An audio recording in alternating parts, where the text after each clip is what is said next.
வணக்கம். நான் ஒரு பிசிக்ஸ் ஸ்டூடெண்ட். இந்த வீடியோ தமிழ்நாட்டினுடைய சயின்டிஃபிக் ஃபார்வர்ட்னஸ் பத்தி தெரிஞ்சுக்கிறதுக்காக எடுக்கப்பட்டது. நீங்க எல்லாரும் சென் பத்தி கேள்விப்பட்டிருப்பீங்க. The European Organization for Nuclear Research, world's largest particle physics laboratory. ஐரோப்பிய அணு ஆராய்ச்சி கழகம் அதனுடைய அலுவலக வாசல்ல நம் சிதம்பரம் நடராஜர் கோவில் சிலையை வைத்திருக்கிறார்கள். ஏன் அந்த இடத்துல நடராஜர் சிலையை வைத்திருக்காங்க அப்படின்றத தெரிஞ்சுக்கணும்னா முதல்ல நம்ம சென் பத்தி முழுமையா தெரிஞ்சுக்கணும். சென் இப்ப நீங்க பாத்துட்டு இருக்க இந்த இடம் பூமிக்கு அடியில 100 மீட்டர் ஆழத்துல 27 கிலோமீட்டர் அளவுக்கு ஒரு மிகப்பெரிய டனல் இருக்கு. இந்த டனல் வழியா தான் சபட்டாமிக் பார்ட்டிகல்ஸ் என்று சொல்லக்கூடிய அணு துகள்களை ரொம்ப வேகமா ஆக்சலரேட் பண்ணி ஒன்னோட ஒண்ணு மோத வைத்து பெரிய பெரிய கண்டுபிடிப்புகளை எல்லாம் கண்டுபிடிப்பார்கள். அப்படி ஒரு வகையில கண்டுபிடித்ததுதான் கடவுள் துகள் என சொல்லப்படுகின்ற காட்ஸ் பார்ட்டிகல். இதற்காக இந்த இடத்துல நடராஜர் சிலையை வச்சிருக்காங்க அப்படின்னா தமிழர்களோட வரலாற்றை கொஞ்சமாச்சு நம்ம தெரிஞ்சுக்கணும். 7ஆம் நூற்றாண்டுல சோழர்கள் மறுபடியும் தலையெடுக்கிறாங்க. அதற்கு அடுத்த 2 நூற்றாண்டுகள்ல, அதாவது 8 மற்றும் 9ஆம் நூற்றாண்டுகள்ல தெற்காசிய பகுதிகள் முழுவதும் சோழர்களின் கீழ் வருகிறது. இலங்கை உட்பட தமிழர்கள் அன்று தெற்காசிய பகுதிகள் முழுதையும் ஆட்சி செய்தார்கள். அங்கோர்வாட் போன்ற கோயில்கள் எல்லாம் இதற்கான அடையாளங்கள்.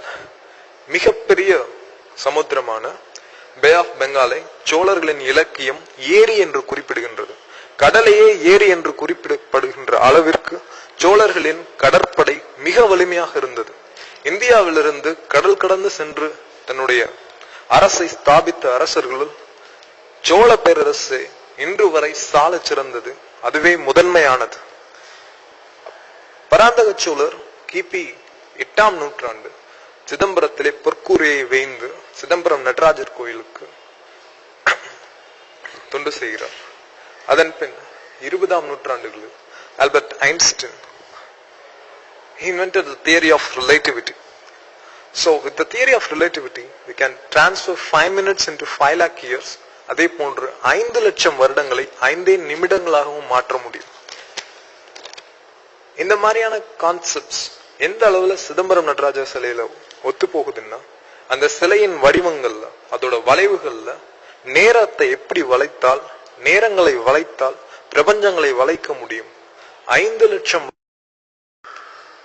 Till date, one of the most successful invention in experimental physics is Raman effect.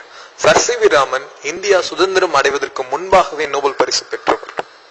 India அடிமை தலைகளில் பூண்டிருந்த காலத்திலேயே Sir C V Raman Nobel பரிசினை பெற்றார். நோபல் பரிசு பெற்ற முதல் இந்தியரும் ராமன் தான். அதன் பின் சுப்பிரமணியம் சந்திரசேகர், அவர் குவாண்டம் பிசிக்ஸ்ல இன்னைக்கு வரைக்கும் மிகப்பெரிய மைல்ஸ்டோன் என்று சொல்லப்படுகின்ற சந்திரசேகர் லிமிட், அதற்காக நோபல் பரிசு பெற்றவர். இந்த இருவருமே தமிழர்கள். அதாவது தமிழர்கள் தான் இதுவரை இந்தியாவில் பெற்ற 2 நோபல் பரிசு, அதாவது விஞ்ஞான ரீதியாக 2 நோபல் பரிசு பெற்ற இந்தியர்கள் தமிழர்களே. அதற்காக மற்றவர்கள் திறமையற்றவர்கள் என்று அல்ல. தமிழர்களின் கலாச்சாரத்திலும் தமிழர்களின் கலைகளிலும் அறிவியல் ஒன்றோடு ஒன்றாக பிணைந்திருப்பதின் அடையாளம் தான் இது. ஒரு நாடு அடிமை நாடாக இருக்கும் பொழுதே அதிலிருந்து ஒருவர் நோபல் பரிசு என்று சொல்லப்படுகின்ற மிகப்பெரிய பரிசினை பெறுகின்றார். மிகப்பெரிய கண்டுபிடிப்புகளை பெரிய பெரிய கூடாரங்கள், பெரிய பெரிய விஞ்ஞான கூடாரங்கள் வைத்து, பெரிய பெரிய யந்திரங்களை வைத்து கண்டுபிடிக்க வேண்டியவைகளை எப்படி ஒரு அடிமை நாடுகளிலே எந்த ஒரு வசதியும் இல்லாமல் கண்டுபிடிக்கிறார்கள் என்று ஆங்கிலேயர்கள் வியக்க, உலகமே வியக்க, தமிழரின் கலாச்சாரம் அன்றிலிருந்து இன்று வரை அறியப்படுகின்றது. அதில் ஒன்றுதான் நம் சிதம்பரம் நடராஜர் சிலை சென் வாசலிலே இருப்பதும். ஆனால் 1950களுக்கு பிறகு இந்த திராவிட கட்சிகள் ஆட்சிக்கு வந்ததினால் தமிழர்களின் கலாச்சாரமும் கலைகளும் அழிக்கப்பட்டு விட்டன. தமிழ் மொழியின் பெயரால் ஆட்சிக்கு வந்த இந்த திமுகவும் அதிமுகவும் இதர திராவிட கட்சிகளும் தமிழ் மொழியை வளர்க்கிறேன் என்ற போர்வையில் தமிழ் கலைகளையும் கலாச்சாரத்தையும் கிடப்பில் போட்டு விட்டார்கள். 1967க்கு பிறகு, அண்ணாவின் ஆட்சிக்கு பிறகு, அண்ணாவின் சகாப்தம் முடிந்த பிறகு, அந்த பெரும் இழப்பிற்கு பிறகு சற்றேறக்குறைய 40 ஆண்டுகளாக தமிழ்நாட்டில் அண்ணாவிற்கு நிகரான தலைமை கிடையாது. அது டிஎம்கேனாலும் சரி, இல்ல ஏடிஎம்கேனாலும் சரி. அண்ணாவை போல இங்க யாராவது இருக்காங்களான்னா இல்லவே இல்லை. ஆரியர்களை வெறுப்பதோடு திராவிட கட்சிகள் எல்லாம் நிறுத்தி இருக்கலாம். அவங்க பிராமின்ஸோ இல்ல அவங்களோட அந்த வர்ணாசிரம கொள்கைகளை பத்தியோ விவரிச்சதுலயோ இல்ல அதை கண்டிச்சதுலயோ எந்த ஒரு குற்றமும் கிடையாது. ஆனால் அதை தாண்டி கோவில்களும் மூட நம்பிக்கை கூடங்கள் என்ற போதுதான் சிக்கல் உருவாயிற்று. இன்று வரை நம் கலைகளும் தமிழினத்தின் உண்மையான அறிவியல் மேன்மையையும் கண்டறியும் முயற்சி நம்மிடத்தே இருக்கிறதா என்றால் கண்டிப்பாக இல்லை. தி கிரேட் லிவிங் சோலா டெம்பிள்ஸ், சோழர்களின் கோவில்கள் யுனெஸ்கோவால் அங்கீகரிக்கப்பட்டது. அமெரிக்கன் ஸ்காலர்ஸும் யூரோப்பியன் ஸ்காலர்ஸும் தினமும் இங்க வந்துட்டு அந்த கோவில்களை சுத்தி அலைறானுங்க. இங்க வந்து பரதநாட்டியத்தையும் தமிழ் சங்கீதத்தையும் கத்துக்கிட்டு அங்க போய் அதை கத்துக் கொடுக்குறாங்க. ஆனா நம் பள்ளிக்கூடங்கள்ல நாம் பரதநாட்டியத்தோ இல்ல தமிழ் சங்கீதத்தையோ இல்ல கலரையோ இல்ல மற்ற தமிழ் கலைகளையோ ஒரு பாடப்பிரிவாக சேர்த்திருக்கோம்னா கண்டிப்பா இல்ல. உலகமே பார்த்து வேர்க்கிற யோக கலாச்சாரம் கூட நம்மளுதுதான், நம்ம முன்னோர்களால உருவாக்கப்பட்டது. இன்னைக்கு அதை பத்தி பல்லாயிரக்கணக்கான கோடி ரூபாயில யூஎஸ்ல யூரோப்ல ரிசர்ச் எல்லாம் போயிட்டு இருக்கு. ஆனா யோகாவை பத்தி ஒரு பாடத்திட்டம் கூட இங்க இல்ல. இங்க 10th ஸ்டூடெண்டோ இல்ல 12th ஸ்டூடெண்டோ யோகாவை பத்தி ஏதாவது ஸ்பெசிபிக்கா எழுதுறாங்கன்னா கண்டிப்பா இல்ல. சேன்ல நாசால அட்லாஸ்ல எல்லாம் தேடி அலைகிற சயின்டிபிக் இன்வென்ஷன்ஸ் சர்வசாதாரணமா நம்ம கலாச்சாரத்திலேயே கொட்டி கிடக்கு. ஆனா நம்ம அதையெல்லாம் விட்டுட்டு இன்னைக்கு சாப்ட்வேர் விற்கிறதுக்கும் சோப்பு விற்கிறதுக்கும் மாத்தி அலைஞ்சிட்டு இருக்கோம்.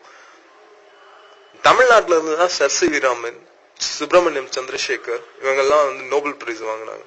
ஆனா இன்னைக்கு பேசிக் சயின்சஸ் தமிழ்நாட்டுல எப்படி இருக்கான்னா அதே பெரிய கேள்விக்குறி. எல்லாரும் இன்ஜினியரிங் போயிட்டு இந்த பாட்னி, சுவாலஜி, கெமிஸ்ட்ரி, பிசிக்ஸ் இந்த மாதிரி பேசிக் சயின்சஸ் சப்ஜெக்ட் எல்லாம் அழிஞ்சுக்கிட்டே வருது. நம்மளோட பெர்சன்டேஜ் சென்ட்ரல் யூனிவர்சிட்டிஸ்களோட தமிழ் ஸ்டூடெண்ட்ஸ் அதிகமா பார்க்க முடியறதில்ல. இந்த கோர்ஸ்ல எல்லாம் ISROல நம்மளோட பெர்சன்டேஜ் ரொம்ப குறைஞ்சு போச்சு. கவர்மெண்ட் நினைச்சா இங்க இருக்க கவர்மெண்ட் நினைச்சா எதையுமே மாத்தலாம். அரசியல்வாதிகள்கிட்ட தான் கவர்மெண்ட் இருக்கு. IAS ஆபீசர்கிட்டயோ இல்ல வந்து அதிகாரிகள்கிட்டயோ கவர்மெண்ட் கிடையாது. அரசியல்வாதிகள் தான் இன்னைக்கு வரைக்கும் அரசாங்கத்தை கையில வச்சிருக்காங்க. ஆனா இங்க இருக்க அரசியல்வாதிகளுக்கு தெரிஞ்சது ரெண்டு அரசியல் தான். ஒன்னு தமிழ் மொழி அரசியல், இன்னொன்னு வந்து ஜாதி அரசியல். இந்த லாங்குவேஜ் பாலிடிக்ஸையும் காஸ்ட் பாலிடிக்ஸையும் எடுத்துட்டா இவங்களுக்கு வேற பாலிடிக்ஸே பேச தெரியாது. டெவலப்மெண்ட் பாலிடிக்ஸ் என்னன்னு தெரியுமான்னு கேட்டா அப்படின்னா என்னன்னு கேட்பாங்க. தமிழா விழித்துக்கொள், அரசியல் மேலாண்மையிலும் அறிவியல் மேன்மையிலும் உலகில் ஈடு இணை இல்லாதது தமிழினம். இனி அஞ்சு ஒதுங்கி விடாதீர்கள். நம் ஊரை காக்க முயற்சி செய்ய வேண்டிய தருணம் இது. நம் கலைகளும் கலாச்சாரத்திலும் இடையே புதைந்திருக்கும் பெரும் செல்வத்தை கண்டறிய வேண்டும். நம் மேன்மை அதில் தான் அடங்கி இருக்கிறது.